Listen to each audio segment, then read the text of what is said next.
Hi, all of you. This is Gil. Well, there's the video after posting the analog shut off in 2009. I remember that day, like when they shut down these analog TVs, when they no longer would work anymore. So, speaking of which, this TV right here, just a couple of days ago, I found it in the trash again. Yeah. I found it in the trash and it works. Just like every one of these TVs do. I haven't found one that doesn't work yet. This is funny. Well, it's the way the camera's recording right now. That's why it's like that. So that's funny. I think this TV is actually an Emerson. So I actually found this in the trash a couple days ago. Someone was throwing it away. That's funny, man. So I'm gonna actually connect this camcorder to it right now. Because I was actually recording on this camcorder right now, so anyways, I'm gonna hook it up to the camera now. There you go. There's a picture of me. So the TV works well. See, it's funny, it's a Hello Kitty TV. Yeah, it works good. And then this one, this is the one that I found in the trash the other day as well. So yeah, and then this one works well, but it's kind of like magnetized. It's kind of weird, but I'm gonna go ahead and turn this one off.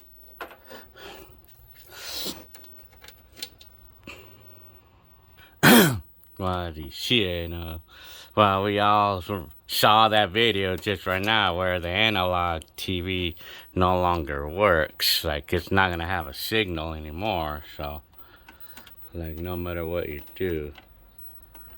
In those days, back in those days, like, depending on where we were, like before the analog was turned off, back in the days, like, some channels would work without an antenna, because we always had to have an antenna for it to work, well, for it to be proper. But some channels didn't need an antenna because the reception was really good, since the broadcasting was really close to where we were at in those days. So, but it didn't matter what channel it was. We always needed an antenna. We always needed an antenna to get rid of the snow, like the snowy effect. Like the snow that we saw in the pictures, So, yeah. So, as you noticed, you guys probably noticed I'm here. I'm home right now. Excuse me. Well, it's because I'm on vacation. That's why I'm finally getting a vacation.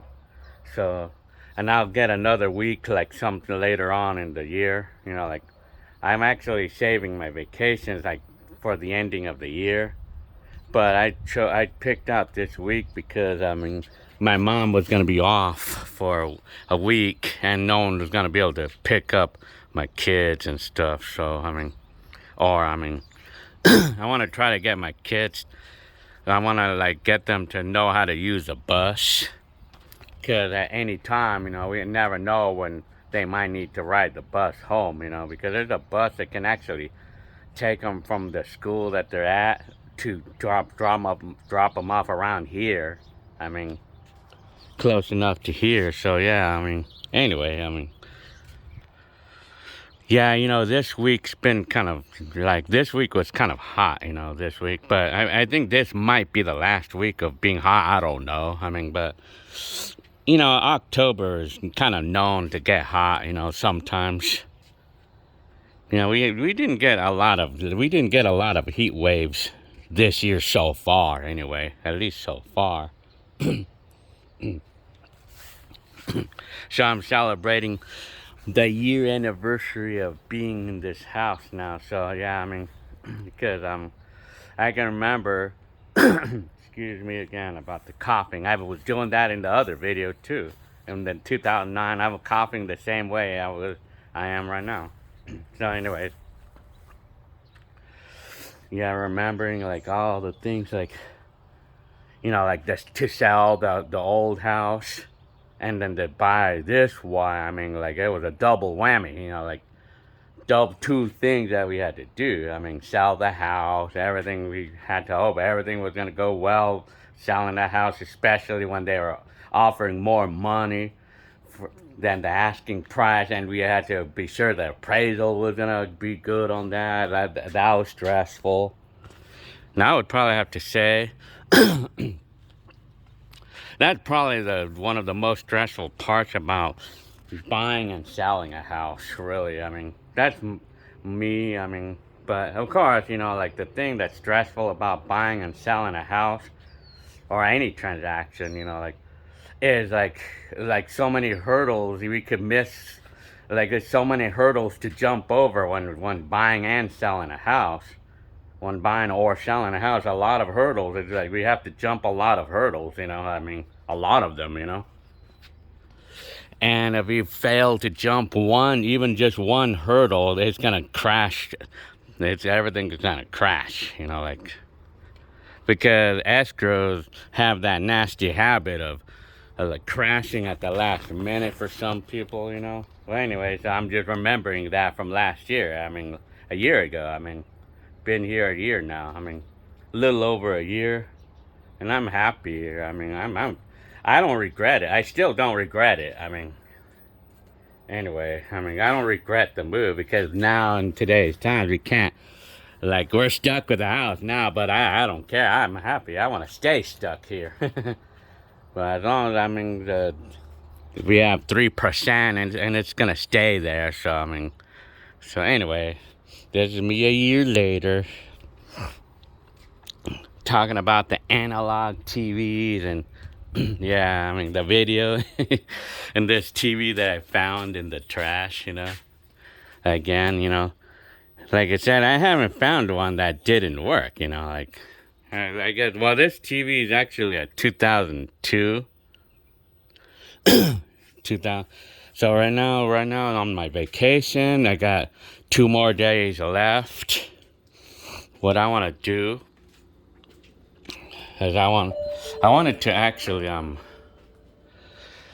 wanted to ride my bike at least one of those 2 days. I want to ride my bike, but I want to wait till it's not hot. I mean, right now, tomorrow I'm gonna either do it tomorrow or Friday. I want to ride like 30 miles. I hadn't done that in a long time. But I just hadn't felt like doing it because I'm working a lot of hours. So anyways. Yeah. So anyways, I'm telling you, and then I'm hearing all this talk everywhere about this economy, the crash. I'm hearing all kinds of talk, and and I believe it too. I believe that's gonna happen. This economy thing, the crisis, how we call it, the crash or recession or depression and stuff. And I believe that's gonna happen, but I mean, I'm not really worried about it too much, because we're good. I mean, we have plenty of money saved up in case, and you gotta understand one thing about all this crash and stuff, the depression or economy, the stock market crash, whatever, all this talk that they're talking about, and they say that there's gonna be a lot of people unemployed and all that crap, but you guys have to understand that, that when we have a economic situation like that, like that, it's like you gotta remember that not everybody is affected by it.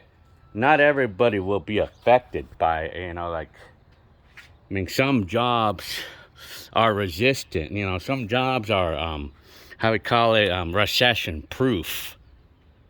So yeah, I mean, like, and not everybody's affected. I do know that in the last recession, like when I became victim of a recession back in 1990, I mean, I had it really hard for myself because I was barely brand new in the workforce at the time, like, in 1990, I was only 19 years old, and I had no experience in work, no experience whatsoever in work and life. So I was like the last ones that employers would pick out. And because I was young, like a lot, that's just the way I feel it. That's the way it seems like. So I was affected because I was like the last ones to be picked because I was new in the workforce. I just barely graduated out of auto school, and at those times I couldn't find a job, in those days, I mean, and at the time the unemployment rate back in 1990, the time I'm talking about, it was like about, I think it started out with like maybe 5% or 6%, and then going on to 1992, it went on to like 10% or something. But apparently, miraculously, Joe, my stepdad, got me a job at the optical in 1992 when it took somebody to get me a job then. But in today's times, like they predict that the unemployment rate might go to about maybe 6% or 5%, in the next, I don't know, half a year or something. But I mean, all I could tell you that not everybody is affected by this recession or impeding recession or even depression, because even in the Great Depression, like that they're talking about from 100 years ago, I mean, like it was 25% that didn't have jobs, and you figure, I mean, that's 1 out of 4 people. But I mean, it's only certain people that would be like that would be affected. It's only certain people that it would hurt more than others. And I know one of those is people who's brand new in the workforce. I mean, of course, also, so employers will sometimes look at your looks. Sometimes they'll have favoritism too. That's another thing. Like, but for me, since I have a lot of experience in work, and now a lot of experience on the forklift and all that stuff, I mean, it's like I feel it's just me though. I mean, I feel that I'm less likely to go through that burden that I did back in 1990. Like, but I mean, and plus, certain jobs are recession proof. Like anything to do with groceries and stuff. And apparently, my job like associates with groceries. They sell like my job does things like kitchen supplies, and it's like involving people who would stay home and cook. So that's me though. That's what I think. But even if my job was gonna dwindle a little bit, which I kind of have faith that it's not, because of the nature of the things that we deal with in my job, like the nature of the merchandise. But anyway, and Jenny Lynn's job, she works in a convalescent hospital, and she got a recent raise on there. So I mean, so we're good. I mean, anyway, so that's my talk for the day. My blog for the day, just to let you know my thoughts and my transparency. I mean, it's fun to talk about things like this, I mean, knowing that the economy, I know all this talk about the economy, the Fed raising rates and stuff, yeah. So anyway, but until then, I'm just gonna be. So some of the smartest things for me to do is just not buy any brand new cars. That's like the thing not to do on a time like that to buy brand new cars and have payments on it. Because in my case, I don't have payments on any car, so I mean, I'm all good. I mean, so I'm not really worried about and all this thing about economy and stuff. Well, anyways, all right. So I thought I would say hi, and I'm probably gonna go ahead and go out riding bikes or something. All right.